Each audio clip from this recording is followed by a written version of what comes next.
This session is called Consider the Options and Plan Ahead.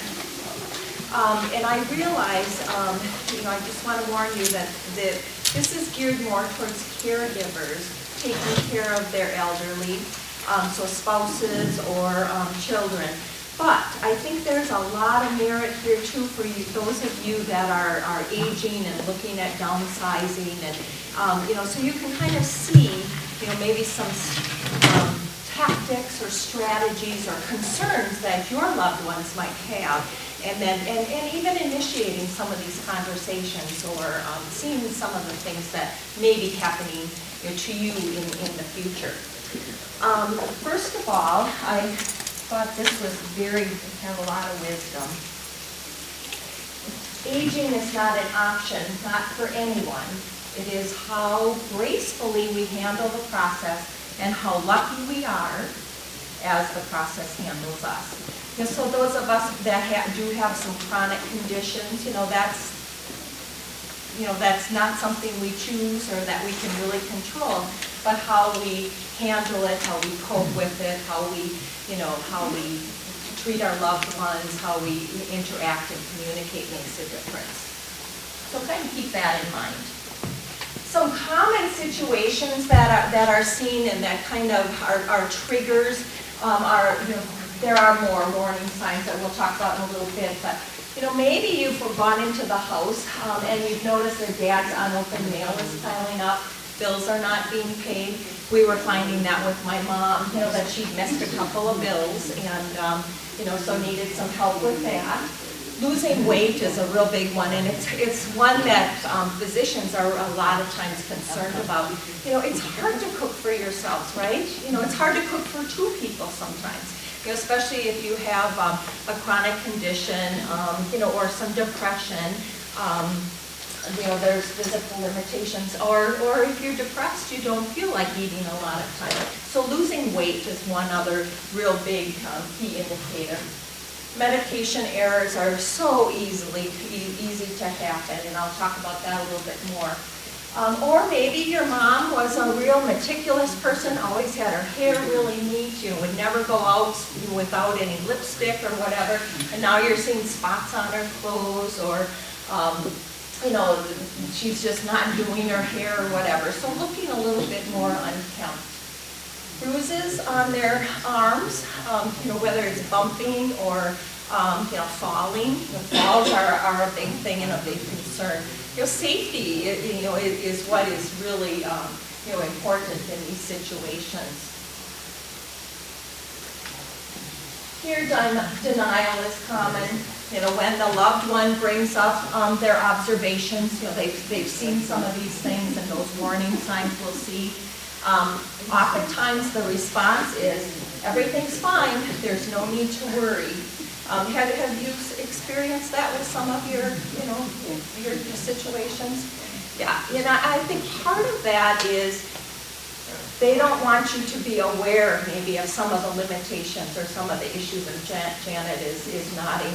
Some of the things that are going to happen, because you're going to force them to go somewhere else or do something about it, or hire somebody, and that'll cost money, and so there's a variety of reasons why some of our older people don't want people to know what is actually happening in their home. So here's some warning signs then. Spoiled food that doesn't get thrown away. My sisters with my mom do bring her food. She's not really able to cook as well for herself, or chooses not to a lot of times. And yeah, I'm really careful when I go to visit her. I have one daughter that lives out of town, and I don't eat anything that's in there that I don't bring along, because it doesn't always look good. You don't know how long they've been there, and is she eating that? I don't know. So that's a concern. Missing important appointments. That has happened also fairly frequently with my mom. Unexplained bruising, and for whatever reason that might be, so difficulty getting up from a seated position, difficulty with walking, balance, and mobility. Those are falls waiting to happen. And oftentimes, if a fall, a broken hip, a broken arm, that can really limit them even further. Uncertainty and confusion when performing one's familiar tasks, that's a concern about safety. They're just not able to make decisions. Forgetfulness. The last three kind of have to do with those grooming habits and things, unpleasant body odor, they're not bathing when they need to, and maybe a strong smell of urine in the house. Some additional ones, the house is just not as kept up as it should be. Maybe sometimes to the point of being unsafe there again also. We've already talked about the poor diet or the weight loss, stacks of unopened mail, those late payment notices, and maybe even to the point where bill collectors are coming on board and bothering them. Loss of interest in hobbies and activities. I've noticed my mom does just a lot of sitting in the chair, whether it's, and I asked her too, I said, Mom, are your days really long, because she hasn't been doing things. Oh, no, not really, so they just don't have that stamina or energy or cognitive ability sometimes to be able to, to do the things that they love to do before. Changes in mood or extreme mood swings, some people get really frustrated, with being limited like that or the forgetfulness. So, you may see those kinds of behaviors. One big issue with my mom is forgetting to take her medications. Every single time I've gone to visit her, there's been we dish out her medications for her, and there's a couple of days, and she has rheumatoid arthritis. So, in order to manage her pain and to feel good, she really does need to be taking her medications, and she forgets to. Or another thing that people often do is, they've got that big pile in that morning bucket, so she can't take them all at once. So she'll bring them over to her chair, and then I'll find them later that day, So, and that's just when I'm there. I can't imagine, that must be pretty much a daily occurrence. So that's a concern too, and a warning sign that they need some help in their home.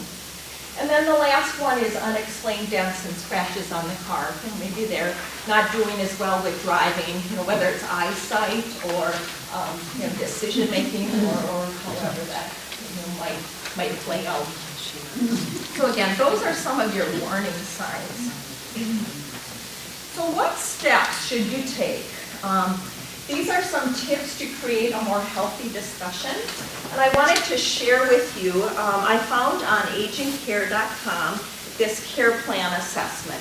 And this is the sheet that you have in front of you called this one here with some questions. What they recommend with that is, even before you see these warning signs, these are just some questions, some icebreaker kinds of ones to start out with. And then later on, getting into more meaty things. And don't do it as a, I'm concerned about you kind of thing initially, but just as a point of conversation. In the future, Mom, and this it might be what I want to do too, so you can mention your preferences and things also. So we can kind of go over those a little bit. The first three really are there any activities or hobbies which you like to pursue or continue? So kind of an interest kind of a thing. Would you like to travel? How do you like to socialize? Is that important to you? And then the other ones kind of get into some more meaty things.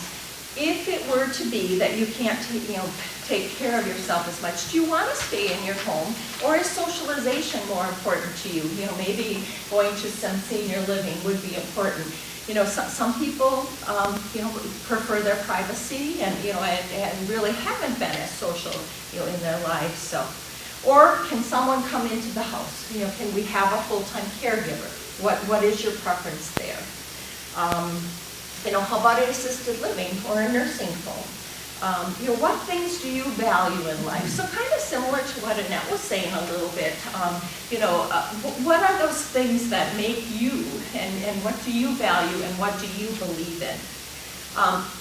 Certainly having a living will, advanced directives, DNRs, talking about that before it happens, and then the siblings in your family, someone thinks there should be a DNR, someone feels there shouldn't be, but allowing mom or dad to put that input. So, And then funeral arrangements, that's always a tough topic to talk about, but, they may have a preference as to what songs that they want, or where they want to be buried, or, whatever type of thing. Yes, Sharon? That's one of the things we've tried to do periodically, is plan it now. Yes. Well, we're not planning the funeral now. Right. But at least have the forms and get this all roughed out. There's nothing that says you have to follow that forever. Sure, But right. the next time we do it, you can redo it. Right. But I think it's important because I happen to feel that it's fun to plan a funeral. When you don't have a body there, and they can be a part. What songs do we like to sing? I remember there was only two of us, my sister and I. My sister said, I don't like to sing when my dad died. And I said, well, I do like to sing, and Dad likes to sing. I said, if you don't want to sing, you don't have to, but we're going to plan this out. And so I was maintaining, planning the funeral probably should be done when they're still pretty much in their own mind. Yeah, definitely. And what a gift I think that is to your kids and your spouse, and then they don't have that burden when they have that initial grief, and so all the different things that you have to deal with sometimes. Definitely. Yeah, Annette. My folks were right on the ticket. When my dad passed about a year and a half ago, we only spent like an hour and a half at the funeral home or less, and that included time with the pastor. Wow. Because they had all the hymnals, the readings, everything picked out. The funeral home had the casket for us to see. Wow. And everything. And as a grieving person, the hour and a half compared to walking around looking for, it was very valuable. Well, and you're exhausted when, you probably, if it's a death that's, you've been sitting at the hospital bedside or at home or whatever, then you can go and do some of the things you need to do for yourself too. Or dig into your pictures and make your picture boards or whatever. It's more things that you choose to do. That's wonderful. That's great. So. We went so far to even have our caskets made already. Wow. Because we had lumber cut from the wood trees that we took down. And so then we had the caskets built. So they don't have to worry about that. I cleared it with your son. Oh, if you made the caskets, you mean? Yeah. What What was the size would that? have to be in order to get the mold? Oh, sure. Well, I was figuring that he would say, I won't do it if you Oh, sure. caskets. No. Sure. That's neat. That's great. That's wonderful. Now, you'd have to run around and cut trees down and saw lumber. Yeah. That'd be a different story.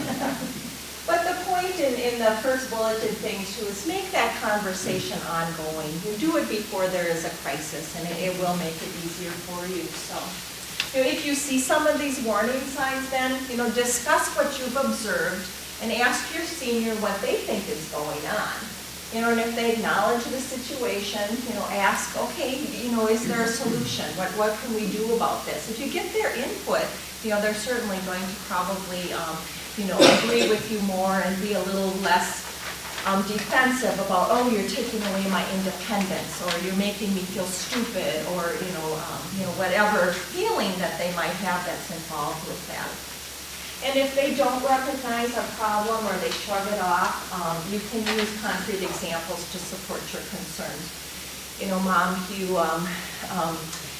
had. My mom's trying to disperse some of her monies and give us some money every year. Well, one time she told the bank teller $3,000, and it should have been like $30,000 because she was giving each of us $10,000. So that caused a little havoc with my sisters who thought they had this money. They had deposited the check, but there wasn't enough in there. So again, some concrete examples. Or, Dr. Zwankowski told you, made me feel that I wasn't taking good care of you because you've lost 40 pounds in the last 2 years, So we need to do something and get some Meals on Wheels or whatever it is. So concrete examples kind of help, whether they remember those concrete examples or can equate with it, that's a different story if there's some dementia or cognitive things.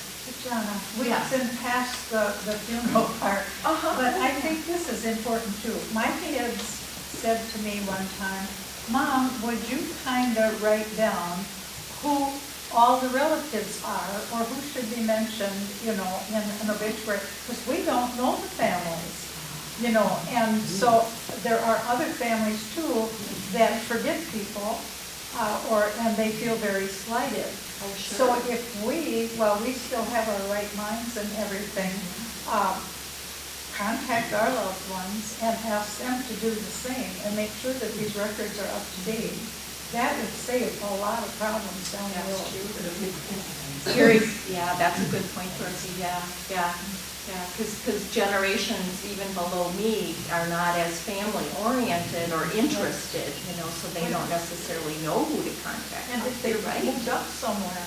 Right, I right. can tell her about her Olson family, but I don't know the rest of it. But I used to, whenever I handed one of these out, the information that would go in the obituary would say, keep this now, put them in with your familiar. I usually do it for a kid who's having to do this for a school project. And I said, now keep this in your funeral plan, so you have this much information, and get Ma to do her side. I think you're a grandma, though, that your grandkids listen to. Not every grandma does, is listened to very well. Well, I have a very, normally when I'm having trouble with my throat, I have a very firm voice.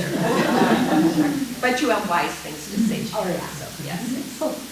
But you want to watch the words that you use when you're having this discussion, especially if it gets to be more sensitive things. So, you want to do it in a kind way, express your concern with it. When speaking about assisted living, just use some non-threatening words, call it a community. Someone else called it a community today, rather than a facility. Speak pleasantly. If they get a little irritated with you, don't get your dander up and get defensive. So, that really makes a difference with that. When they talk about identifying the what-ifs, that would be things such as, if your spouse died, or if you had a fall and you're no longer then, were able to take care of yourself, or if you had an illness. What would your wishes be here? Acknowledge that it's a difficult topic to discuss, but it's something that's important. So, know your options then. What facilities are in the community that they live in? What might the cost be? What can that elder person afford? It's so easy to deny, and not to go there because those are hard topics. But it should make the situation easier if you have that input from your loved one. Some additional steps, they suggest that you research the progression of the illness. My mom has rheumatoid arthritis, and she keeps thinking that she's going to get better. I'm not going to have pain next year, so I'll be able to do my gardening. Teresa nods her head. And that's not true. Rheumatoid arthritis is a progressive disease. Multiple sclerosis is a progressive disease. Dementia is a progressive, Alzheimer's is a progressive disease. It's not going to get better. So we do need to plan and consider, what might occur with this. So, and two, they suggest, you might consider an organization that includes independent senior housing that steps up to assisted living and then long-term care. So they only have to make one initial stop or inquiry move, to that facility, and then you'll know people there, and it'll be a lot easier to do so. Recognize why the senior wants to stay at home, and we'll talk a little bit about what are some reasons why somebody really wants to stay home in a later slide. Another one is, remember, you're having a conversation with an adult. You're not talking to a child. Patronizing speech or baby talk will only show defensiveness as a response, and it will convey some disrespect. And, having some empathy, putting yourself in their shoes, thinking about how you want to be addressed in this situation, and just listening and validating what their feelings are. It might be hard for us because we're, the younger ones, we're just, we're not there yet. We don't know how that feels and, what concerns are there. And then let them know that they have the final decision. A later slide will say that, unless it's illegal or they're going to be harming themselves, they do have the final decision. There's not a lot you can do about it. So, you might just have to do the best that you can do, and then, try not to worry about it, or realize that, these decisions are out of your hands. So, and that's not easy. It's not easy to do at all. So, should your loved one continue living at home? That's kind of a question. The difficult task of determining whether they should be at home must be addressed. And that used the aging in place, and I had never seen that until I read this article that I took this information. So that means aging in your home, instead of having to go, somewhere else. But allowing someone to remain at home is the least invasive intervention, and it can be successful if you have some help and things in place. So, and Betty Phillips had some good suggestions and some good resources that you can use through the ADRC. There's a lot of home health agencies. There's a lot of assisted living, too, for later on. But a home care agency or a geriatric case manager can help you determine what are the options available. And they're willing to come in and assess the situation for you for free before you to sign on to their services. So, and then when people move out of their home, it is usually after Plan A. So remaining at home didn't work. I think you can feel good about trying it in the home first. And then, and then going from there if needed. So, but family members really must be realistic about what their loved one's abilities are. Barb Rose is a geriatric case manager. She was on our planning committee. They're moving, so she wasn't able to be with us today. But one of the big things that she told me is, do tell them. She was going to give this talk until she had these other plans in her life. But she said, tell the group that do never, ever, ever promise that you will keep them in your home, because that cannot always happen. Say you will try, but if you're not safe, we cannot keep you in your home, because safety really is a primary of importance. So, to determine if an elderly person can safely continue living at home, here's some topics that you kind of want to address. So with those medications, and this is a big one, because medications can be very harmful for people, both if they're not getting what they need or if they're getting too much. So are they remembering to take their medications at prescribed doses and times? And, like with my mom, we can fill her box, but we can't always assure that, that she's going to take them like she needs to.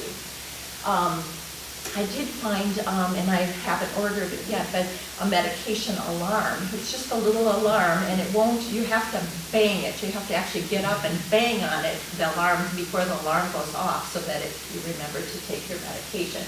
So we're kind of hoping maybe that'll help her with her evening medication. But medications might be expired. That's not necessarily, they lose their efficacy if they are not. Or are they spread out in different rooms? That looks like a type with a parent structure or routine.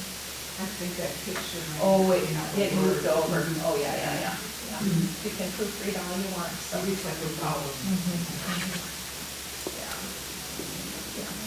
So, but, so again, medications are of a great concern. You really have to be careful with them. So, meal preparation, again, is another big one.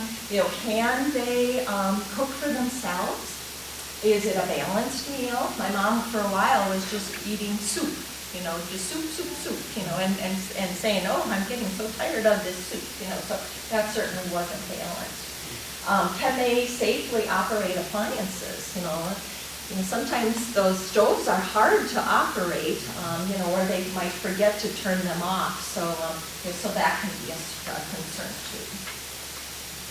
Okay, another one is safety. Is the home equipped with grab bars?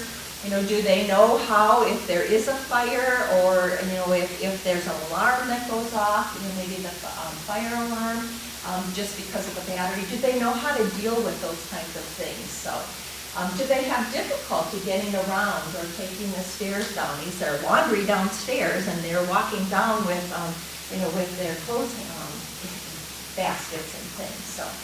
And then do they have a plan in place to contact help in case of an emergency? Do they remember how to do that? And certainly Lifeline is helpful for that.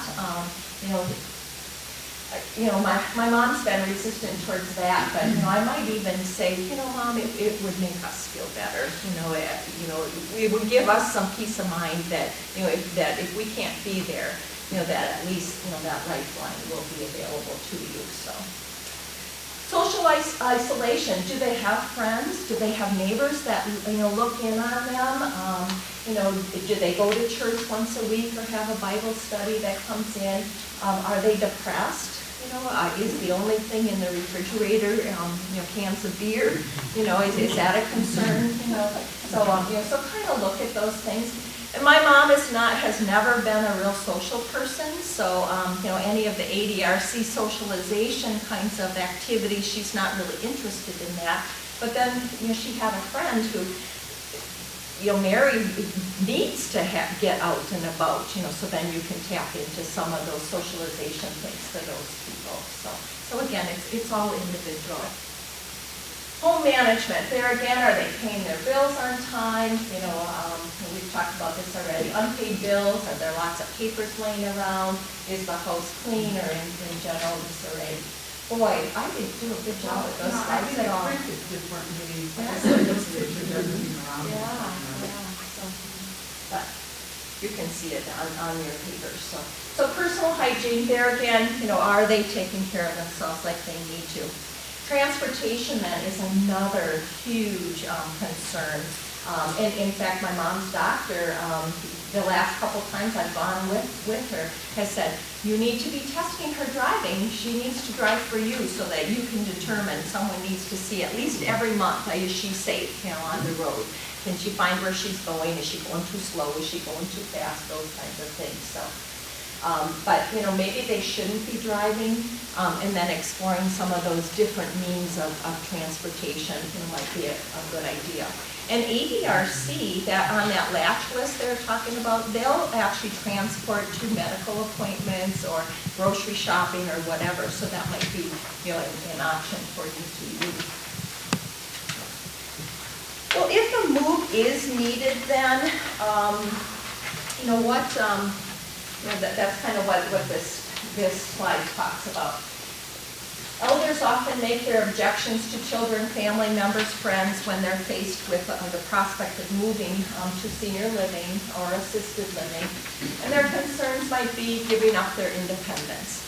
My mom has said several times, you know, this is a big decision. You know, there's no going back, you know, once I sell my house. So.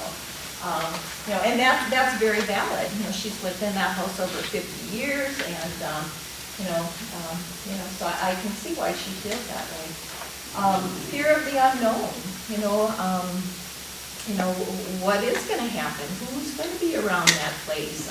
Your privacy is another big issue. You know, she lives in her private home that's quiet, and she likes her quiet life. And you know, are there going to be a lot of people milling around that senior living community that are going to bug me, and you know, that kind of thing. So, another thought that they brought up was there's often a misperception about senior housing with people of that older generation. You know, they think it's a nursing home.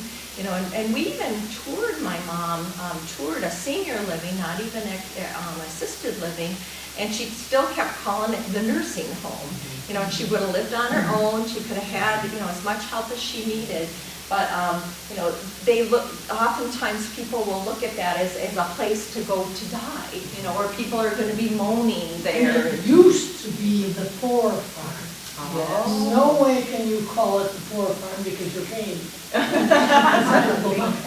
That's what many of people that age think of it. As the poor farm. Or they went in to visit there and yeah, there's a lot of ladies and men in wheelchairs that are hollering out or whatever, but. And then the smoking part is another big problem. They can't just smoke any place they want to and whenever they Yeah, want. and that's a good thing too, Sharon, yeah. So that independence, definitely, you're abiding by other people's rules and regulations, so, yeah, that can be a concern. And then another one I see with my mom too is, you know, she is denying that she's getting older. You know, she thinks it's going to get better. You know, it was even 10 years ago or so, and she was taking a walk down the street, and she said, and two little boys were playing soccer, and the ball came over and kind of went in front of her, and the one kid says, "You almost hit that old lady." And my mom was just like, an old lady, you know, and she was, you know, you know, and that was even 10 years ago, and now it's 10 years later, so, you know, I don't know, can some of you equate with that, you know, I mean, the body is getting older and the limitations, but yet your mind, you're still this little rabble-rouser kind of person that doesn't, you know, that's still making mistakes and, you know, hasn't grown up yet, so. There are 7 excuses and objections, and you guys actually have that handout. I thought some of these were really interesting, but very true. The first one was, "Oh, don't worry about me." And a response can be, "I do worry about you. That is my job as your child. That's my responsibility to be sure that you are safe. I want you to stay in your home for as long as you can, but let's discuss the pros and cons." I think that's a pretty good, you know, good response. The expert tip, though, is that, you know, sometimes you might need to be blunt and say, "This is no longer working." You know, and especially if you've allowed them to be in their home, you know, and try to, you know, accommodate and that type of thing. You know, I think being blunt is probably a, you know, a good idea, so. And then here again, they're talking about, you know, citing examples. Objection 2, "I'm not moving to a nursing home." And then if it's an assisted living or, you know, the senior living, you know, you can explain the differences between the two. You know, it's not like a condominium, but you know, you have your own apartment. You know, let's go take a look at it. You know, let's go see what it's like and see if you like, you know, you might like that, so. You know, the expert tip is to sit down with your parent, visit some of the websites, take a tour, you know, so that you can see, you know, what's available. Objection 3, "But I'm not ready yet." Okay, good, but we can prepare in advance so we can take our time and explore those options. So I think the more informed they are, and I don't know about you guys, but you know, even myself, sometimes I just have to sit on something. You know, my husband will propose something. It's like, no, I don't want to do that. That's not. But then if you mull it over a little bit, well, maybe that won't be so bad. You know, so time is certainly you know, is good to have on your side. Objection 4, "I want to decide where and how I am going to live." And, you know, a good response is, "I want you to choose where you want to live. Let's go on tours," again, to look at your options, and the ultimate decision is yours, so. Objection 5, "I don't want to be around all those old people." I like that one.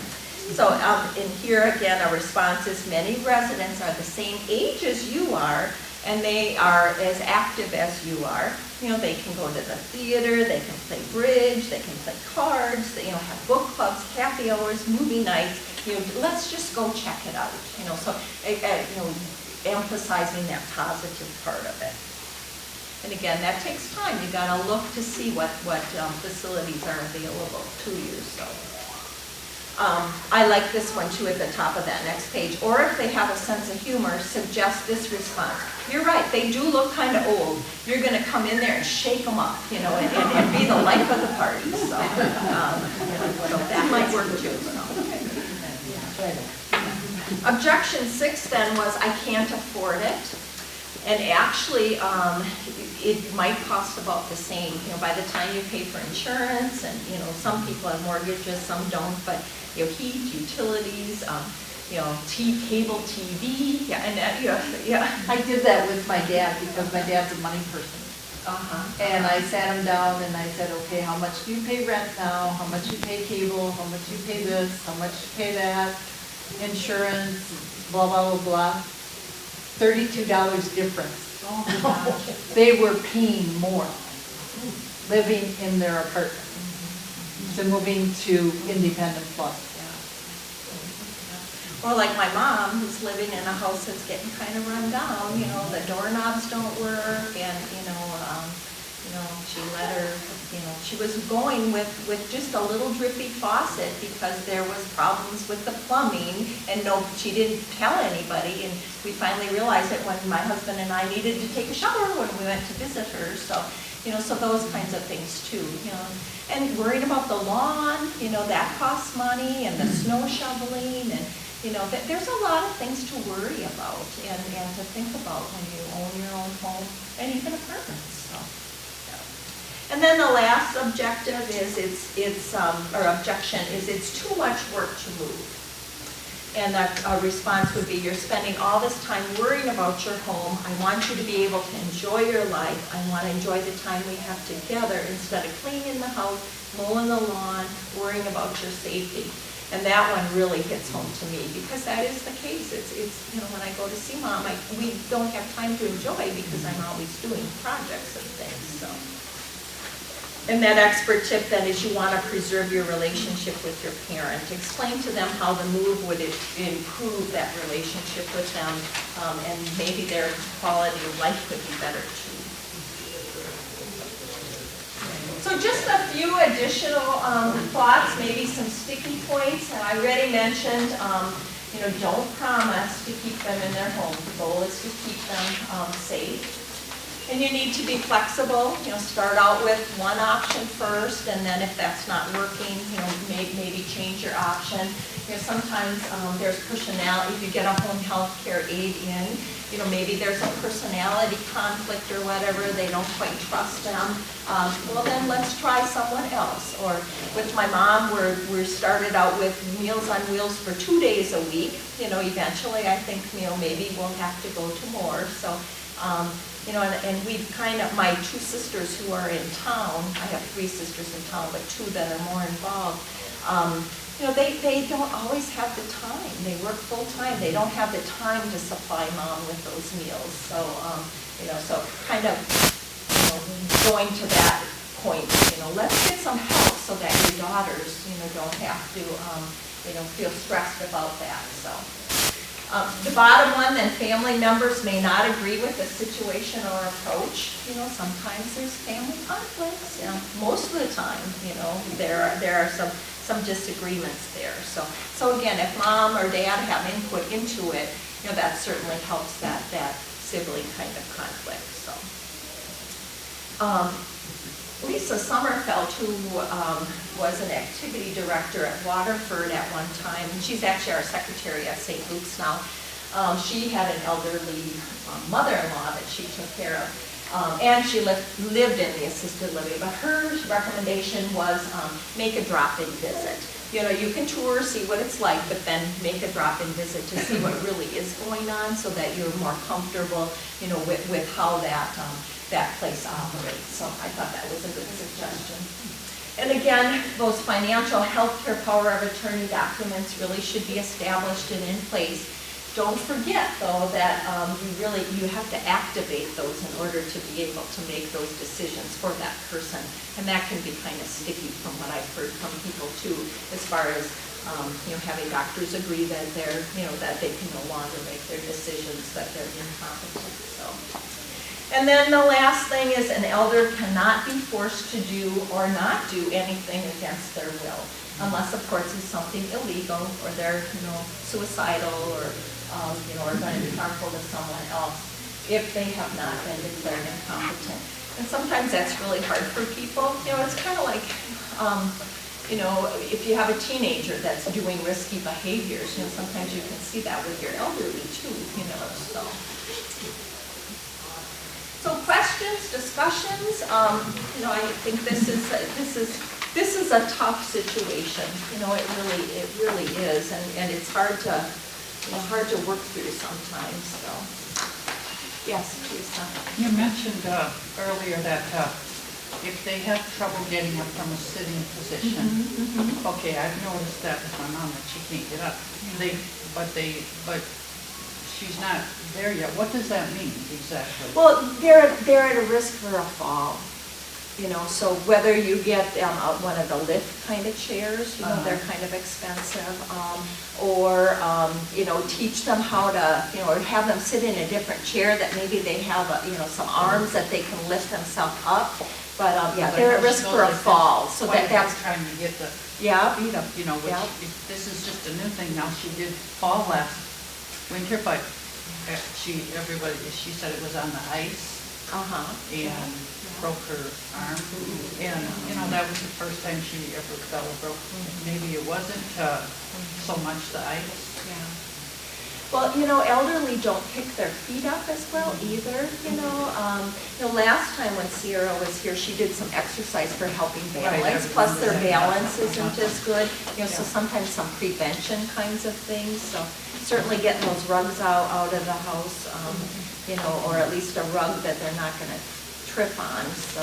Because that really spoke to me when you said they can't get out. I was like, you know, that's something. Well, and if they can't get out of a chair and no one visits for 24 hours, they haven't eaten, they're gonna get dehydrated, they're gonna, you know, soil themselves and, you know, so. Yeah, again, so those are warning signs that they're gonna need some help or we need to intervene, you know, somehow, so. I want to comment about making a drop-in visit. Once they've gone to these places, you need to Do that too. I know when my dad died, the day he died, they let me look in his records and it said, Sharon was here today, Marilyn was here today, because my sister and I took turns going each day.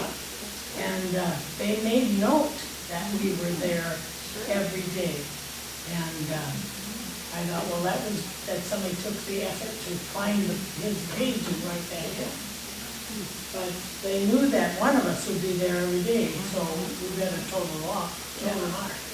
And for the most part, health providers are caring, loving, you know, they maybe even care about your loved ones more than you do, you know, so, and they become quite attached.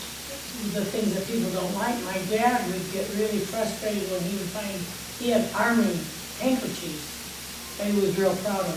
And every once in a while, he'd find somebody who would have one of his items. And of course, this is the other thing that would happen, is people would go into a room and start running through the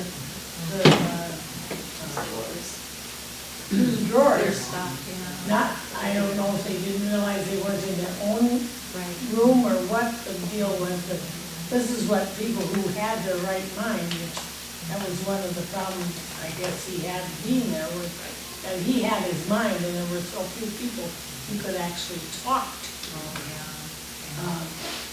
And that certainly can be a concern for someone who is of their right mind and having to change It was to that. certainly, we've had all kinds of things happen and we've lost both sets of parents. Yeah, again, it's not easy. It is not easy at all. Any I other was thoughts? going to make a Yes, comment on the lift chair. I know of 2 incidents where people had accidents with them. With the lift So chair. I would think twice before I would get one for myself. My neighbor lady had to have the help, and for whatever reason, the lift went a little fast and she went forward out of the chair. And I don't remember what she broke, but they had to have the ambulance people come and lift her up. And the other one too, I don't know what the situation was, but they had difficulty trying to get out and fell. So that's not the hero, I guess. Yeah, well, good. Depends on what you really need. We had a lift chair donated to her place, and that very thing. You found that too? Yes, Okay. because of someone who had memory issues, but they had sat him down in it, and then he tried to lift himself up, and the whole chair came. As he shifted Yeah, because he his shifted weight. and it brought the chair almost Okay. to like this. Okay. We were able to get to him before he fell down, but I mean. But he was at home, yeah. So that's something to Yeah, think about, yeah. where they're at. Yeah, so maybe even just a chair that's a little easier, not so soft. You know, and again, those home health care agencies have all sorts of ideas and have come across a lot of things, so, you know, that's And you really would go like to the ADRC to get the names of the home health care. And then there's rapid Yes. rehab in the mall too. that- for equipment, yeah. Rapids Rehab, it's a Durham medical equipment, and you have that information in your packet too. There. Yeah. Yeah. And they're helping. There might be even more, you know. There's also some safety, kind of, lifeline kinds of information in there I found, a lot of Alzheimer's, just different facilities, so, yeah, you can take a look at your bags and, use them for reference for later too. You can put them in my piles of stuff. There you go. Stuff to look at when I need to. We gotta get rid of the stuff that we got before we can. One bag in, two bags out. Yeah, there you go. There you go. I'm gonna call, take them. Take last year's bag out from that you came to help and hope, so. Thank you. Yeah. I agree completely that an elder cannot and should not be forced to do what they don't want to do, but the situation, it looks like it's gonna come to a head with my family, is my dad is refusing to recognize reality, and it's not safe. My mom's his caregiver, and she's too frail. And he's pushing on her to give himself up. It's an accident waiting to happen.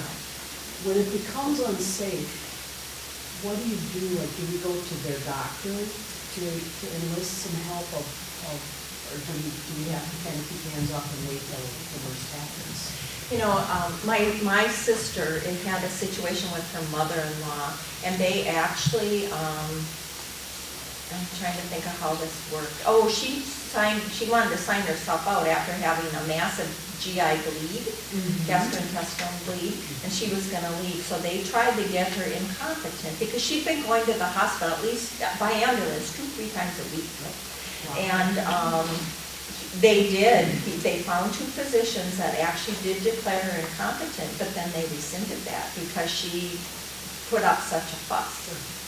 So that's another hard issue, I don't know. Does anybody have thoughts about that at all? Do you care? I know a family that, their mother was very independent and refusing, but she respected her doctor a lot. And so we talked to the doctor in advance. They took her in, and the doctor just was very direct with her. And shared with her his feelings, not so much her family's feelings, but his feelings. And she went right along with that. It was the doctor saying, and the doctor was, yes. So get that outside. So it might work if you find that they respect a particular professional that can say the same things you're saying. Or maybe you'll have to take mom out of the home where she's safe. Well, that's a good idea too. And then dad can fend for himself. And he can't. Yeah, he can't. She's dressing, bathing, and everything now. He cannot, absolutely, he can't go a day without her there. I would think that We're trying to get, them to get in-home help. Yeah, and he probably doesn't want that either. Don't worry. Yeah. We're okay. Yeah, it's hard. It's a hard situation. Annette, you had some thoughts? I think I do a lot of that, the kids will ask me, come talk to mom and dad. I do a lot of that. I'm sure your home health agencies, your assisted living agencies, I'm sure they all do a lot of that because we're the experts. We know. You're just a kid, I know. So don't be afraid to, a lot of these agencies do a free in-home consult, so. But when you're a kid, even when you're the professional, they listen to everybody but you. Exactly. And Because that's you are my that family. And, your situation sounds a little bit more imminent, but we're starting little, Meals on Wheels for 2 days a week, then I'm hoping some in-home, she'll trust enough. But just having someone else in that home to have other eyes there that maybe they will listen to, I don't know. We've been approaching this for about 2 years. My siblings and I are all in agreement. And we had family meetings, said we want you to be safe, we want you to live where you want to live. My dad had hip replacement in February, had to go into atrium rehab for 2 weeks. And then they had in-home help, therapists and stuff. And he actually disrespected them too and didn't believe their assessments. So he's in his own little world in a sense of denial. You might need to do that in competency mode. I mean, you're fortunate though that your sisters are all on board, or your siblings, so you can work together. One thing I want to mention, and I mentioned it for you said you live out of town from you. Quite often you get the grief from the person who isn't there taking care of them every day, because they don't know what's been happening and what it's like. In our case, when my brother, he lives in Minnesota, when he comes to town, he stays with them, so he sees up He close sees and even personal. more. It's real. They can hide from my sister and I who live in town, Yeah. but he sees it. So Yeah. so he helps us So know then what's that going would on. be a big problem for you. That was a problem for us when his folks started, because the ones that lived out of town, when we call and ask to come and help, or come now mom and dad are good, or whatever, well, they couldn't be bothered. Right. But they're the ones that give us the grief. Right, exactly. We're gonna go into something happier now. So Ruth McComber is here, and we actually, I had a little 99-year-old lady that had been recommended to me from our church that was gonna come, and she changed her mind. She was having people visit, and she thought it would be too much. But, so Ruth is our panel, but we're gonna help you, Ruth, and we're going to, I'm a panel of one? You are, but you know what? The rest of us are gonna also have some input too. And this group is very good about piping up, so if you wanna come forward, and if you would tell us, first of all, who you are and what you're up to, and maybe what decade how old you are. You don't have to tell us exactly, but just so we kind of have. I'm gonna make it up. Or tell you what, tell us how long you've been retired. So, and you could have retired at 40, but yeah, retired but still working, right? And Ruth is Miss mother-in-law, so. Where do you want me to be? Wherever you would like. Come right here if you want. Wherever you would like. Yeah, but in the room. Yeah, in the room. Yeah, but we're gonna help you out. So would you like a chair? Should I bring a chair for you? No, you're gonna stand. I've been sitting today. Okay, all right. I'm used to standing all day. That's true. Okay. So tell us about yourself, and then if you would maybe start out with a few questions that you like, and then we're gonna help you and discuss those questions. So does she need the mic? No. Oh, I didn't. Oh, this mic, yeah, I'm sorry. Oh, I have a big voice. No. Yeah, this is a recording. Yeah. So if you have a pocket. I do. Yes. Let's do. All right, and then this. I never buy anything This that one. doesn't have a pocket. Just there you go. Okay. Well, good afternoon. Good afternoon. I'm glad you said that, because my kids at school, I tell them now, if I say good afternoon to you or good morning, then I expect some feedback. I said my school kids, that's because I teach school. I have about 100 kids a week. I have the fun subject, I am the art teacher. And the art teacher, I taught in Wisconsin Rapids for a while. And then I got a phone call from Peter Neidl. Nakusa was opening a brand new high school. In fact, when I got there, they still had equipment in the hallways. But we started school, that was 1970. I taught there for 29 years. And I am not one to retire and sit on the couch. No way. God has been very good to me. I am 70, next month, 77 years old. And I love what I do. I also have homeschoolers down at my studio. So I'm teaching art all the time. And when I'm not teaching art, I'm doing my own personal art. A week from this Monday, I will be over at High Ground. High Ground is over in Neilsville. It is the showcase, I don't know if that's quite the word, but for the military, Air Force, Army, Marines, all of them. They have lots. If you haven't been there, you got to go there. It's wonderful. And on Memorial Day, they have all kinds of events. They have talks, they have a motorcycle. Any of you a motorcycle person? All right. Get on your motorcycle, go over there because they have a motorcycle ride. And they have, I think last year they had almost 100 motorcycles. It was fantastic. And they put up a tent for me. It's raining here again. And last year it was raining at Neilsville. I don't know, it just seems to follow me.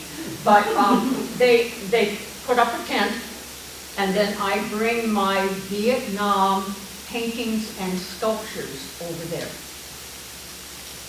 Was I in Vietnam? Nope. Did I know anybody in Vietnam? No. But one day, in the 70s, early 70s, well, no, actually in the late 60s. I was in college in the 60s. I was not out demonstrating like a lot of college kids were. That's not my thing. And I came home from work one evening. Now this is going to sound, kind of. I came home from work and I decided that I was going to paint about the Vietnam War. I wasn't there. And we all watched TV. We saw them load the body bags onto the airplane. We heard about the demonstrations. Whatever. I started painting. I ended up with 16 paintings and 9 pieces of sculpture. And I take these things to various places. Some of my paintings have been in Milwaukee at the Haggerty. They've been in Colorado. They've been in New Orleans, Boston, Chicago. They've been around for people to see. I've had some stories told to me from veterans when I go out and talk to a veterans organization. I had one of the scariest experiences I've ever had in Shiocton, Wisconsin. In Shiocton, near Green Bay. And I went there and I gave my talk to the veterans organization. They asked me to come over. And I gave my talk and they clapped for me. And I was busy packing up my stuff to leave. And this nice big guy, gray beard, mustache, and comes over to me on stage and he grabs me right by my arm like this. And I thought to myself, okay, I have said something to offend him and he's going to let me have it. And I stood there, it seemed like forever. I stood there looking at him, he stood there hanging on, looking at me. And was, dear God, don't let him hit me. Please don't let him hit me. And all of a sudden, tears started flowing down his face. And he let go, and he said, I can't tell you. I just can't tell you. And he walked away. I've had other experiences. I've had Vietnam vets tell me, I'd go back in a minute. And I thought, what? After all the stories I've heard about hanging on to a body, pushing their guts back in while we're getting them to the hospital, all kinds of stories. And I said to this one man, you're kidding. You'd go back in a minute? Oh yeah. He said, yeah. I said, what did you do there? Because I've talked to points, I've talked to Air Force, I've talked to Marines, Special Forces. And he said, well, I was at the supply depot at a Air Force base. So people came to me with their little list and they said, okay, we need so many pair of shoes, we need a blah, blah, we need this, we need that. And he dispensed it to them. And then when they, meaning the rest of the Air Force base, when they went out on duty, he was there with a couple other guys to kind of keep things in order. He said, oh heck, he said, we went to the officers' mess, we got really good food. I went swimming in the pool that was there for the Air Force people. He said, I had a fun time. I'd go back in a minute. Not many of them thought that. Like I said, I teach school. I taught in Nakusa High School. I love high school kids. They're a hoot. They are a hoot. What high school kids and what everybody wants is a one-on-one attention. You acknowledge me.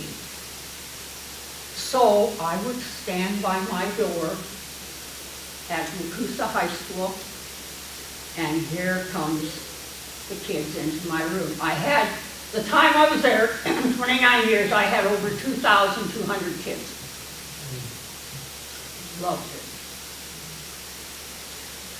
Girl would come walking in the door and she'd have black fingernail polish and black lipstick, and I'd say, my goodness, I'd take a hold of her hand.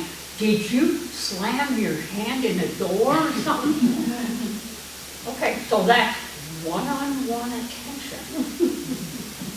Okay, so they laugh and they go sit down. Boy comes in with a new haircut. Gosh sakes, Joe, what happened to your hair? It's all gone. One-on-one attention. Because this is what they're hearing at home.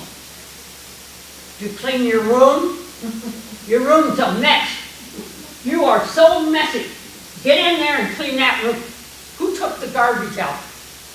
Did you take the garbage out last night? The garbage men are coming today. Did you get... That's the kind of attention. Now, don't tell me you didn't, because you did. Or you got that kind of attention. You know, that's what... and then it's a one-on-one. And I like to tease the kids. I do over at Emmanuel where I teach. I like to tease them about this and that. And it's a one-on-one attention. And when there's a kid, I'm talking 3rd grade, 4th grade, 5th grade, and when that kid is naughty, the teacher will say, now look out for Jimmy, because now he's kind of naughty. So, what you do with the kid that's naughty is, you make them the head of something in the classroom.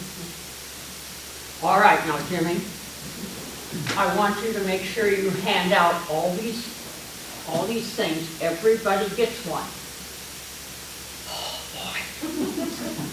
Jimmy, it's ahead of this, you know. I've got kids that, can I sweep the floor? Sure, go ahead, yeah. Can I stack the papers up? Absolutely.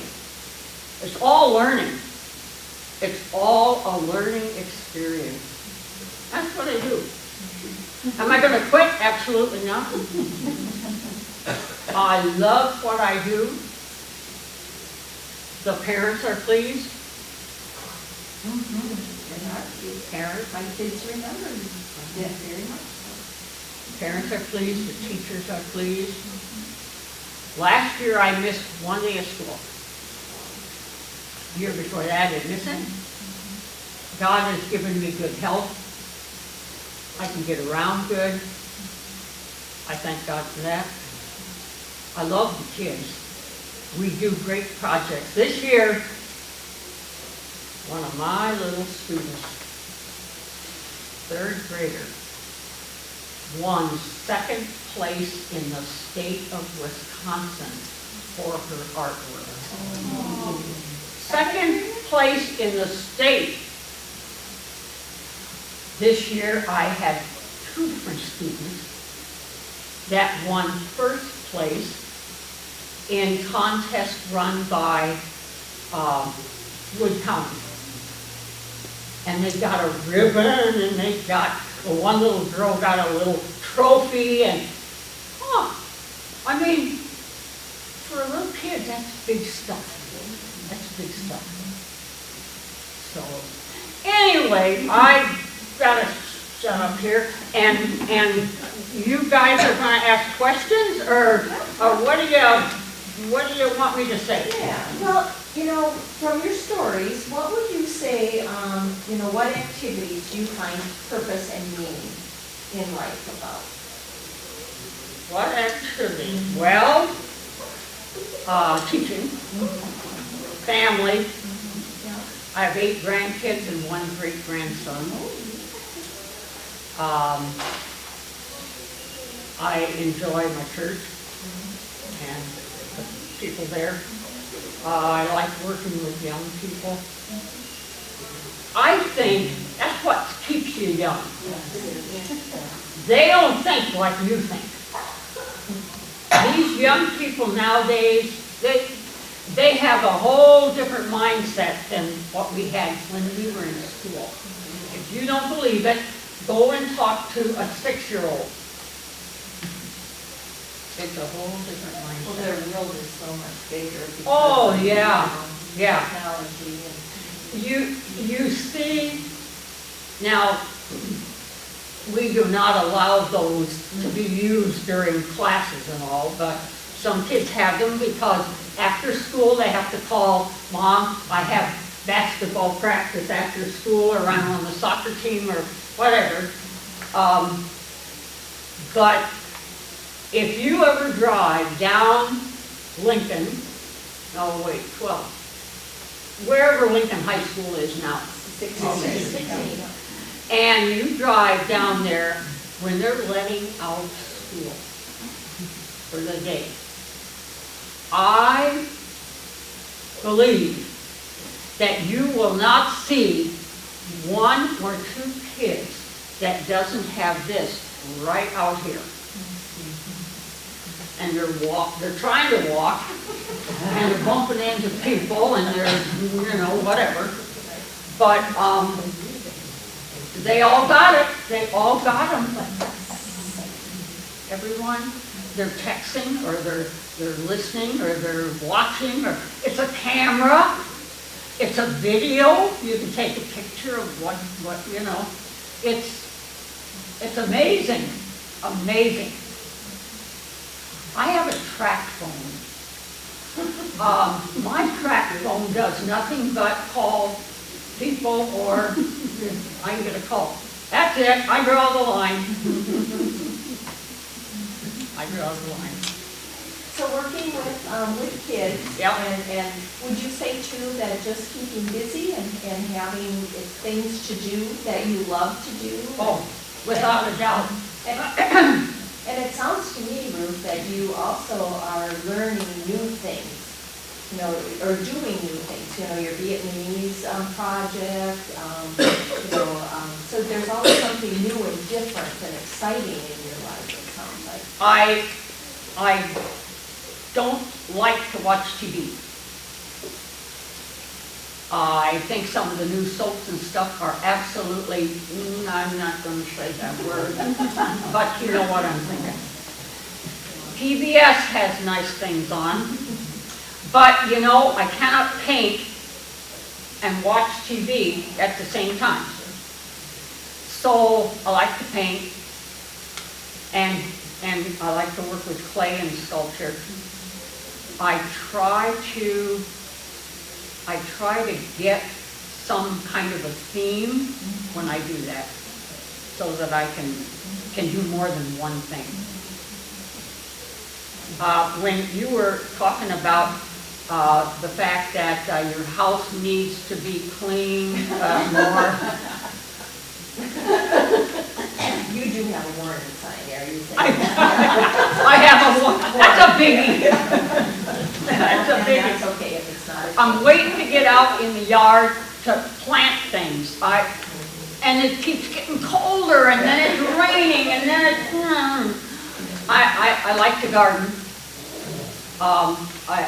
Over the last number of years, I've gotten big pots, and I set them on the patio, and then I raise like the tomatoes and the peppers and stuff there, because if I put it out where I live, the other night there were 3 little deer hopping through the yard, and they eat everything they can find to eat. So I have to plant things in the garden that they don't like. I understand that they do not like marigolds. That's a little orangey kind of thing. They don't like those. On peppers too, they don't like. Yeah. And so if you put that kind of around things, hopefully they don't, you know, they'll smell that and they won't get in there. But hostas, impatience, oh, they love that. That's like, oh boy, dessert, here we come.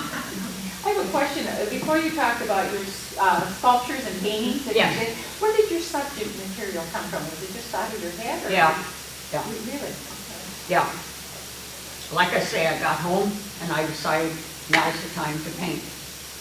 And I started painting, and just whatever I thought it was like from what I had kind of seen a lot. I mean, I knew it was a jungle area. One of my paintings, it shows a man, a soldier, helmet, the whole bit. And there's all kinds of weeds and growing things around him, and 2 other guys off in the distance. And on his helmet, I did not know this, on his helmet I put a little white bottle. I don't know why I did it. And on that particular painting, the man in the foreground is kind of, his head is kind of turned, so you don't see his nose and his face. So I had my things at Winona at the university over there, the extension over there. And I went in after afternoon when I had everything up. I went in to see if everything was still where it was supposed to be. And this one man was standing looking at this painting that I just explained to you.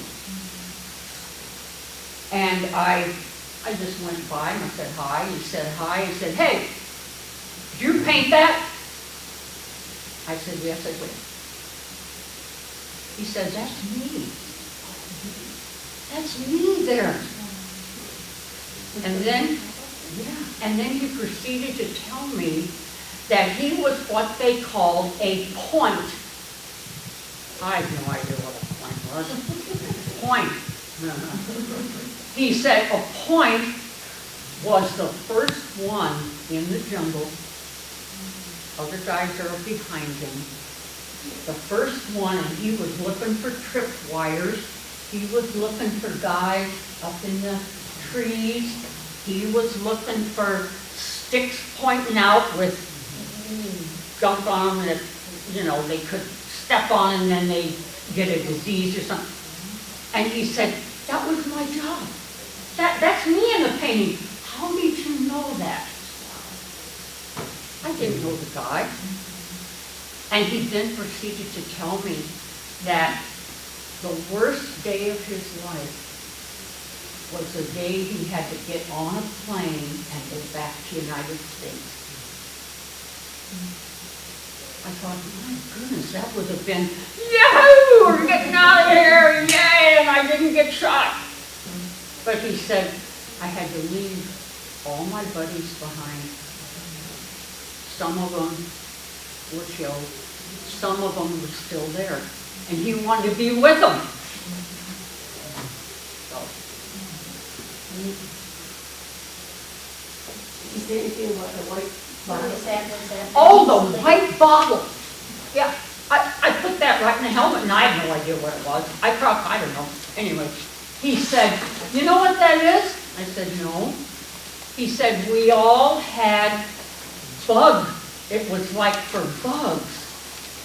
And they could squirt it on themselves and rub their hands and so on, so that they didn't get bit so much by the jungle bugs and stuff. And one guy out at the Vietnam Vets Organization of Wisconsin Rapids, which I was at last week,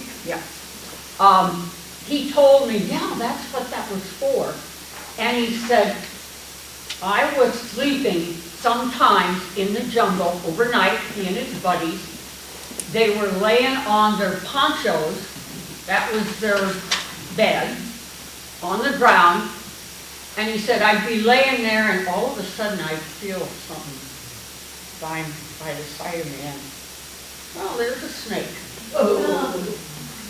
I'd have been way away. Snakes and no. But a snake. Or he'd wake up and he'd feel something crawling here and it'd be a great big spider of some kind. He said, oh, they were everywhere. Oh, I'm glad I wasn't there.